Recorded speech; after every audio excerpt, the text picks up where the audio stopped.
треба да бидеме загрижени. Вие ги спомнавте статистиките, тие статистики не се плод на моментната ситуација, само туку се плод на континуиран раст на преваленцијата на зголемена телесна тежина и на дебелина и кај децата, и кај возрастните.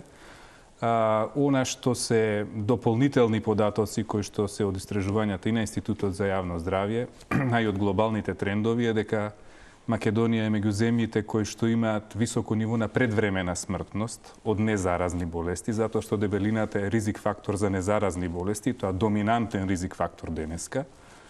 Тоа предвремено умирање, тоа е здравствено-економски индикатор кој ни покажува каде ги губиме луѓето, кои што не би требало да ги изгубиме.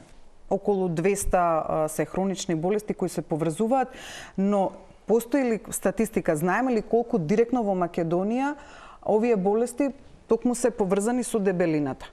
Дека има луѓе кои умираат од раки и од срцево заболувања, а немаат зголемена телесна. Дали имаме воопшто податоци колку е причина дебелината за тоа? Нажалост немаме точни податоци затоа што целта и на овие кампањи што ги организираме за подигање на свеста не само кај населението, него и кај здравствените работници да имаме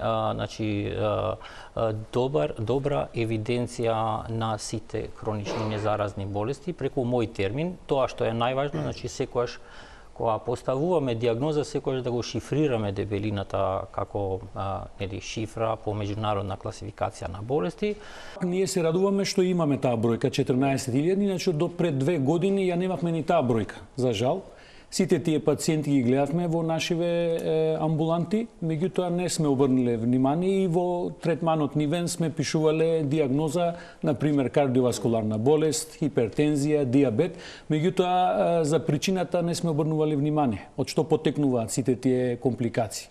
За жал, до сега лекуваме само компликациите на обезноста. Болест е, меѓутоа да пазиме да не залепиме етикета болест и со тоа чисто да ја дадеме медицинска димензија на состојбата како што е дебелината.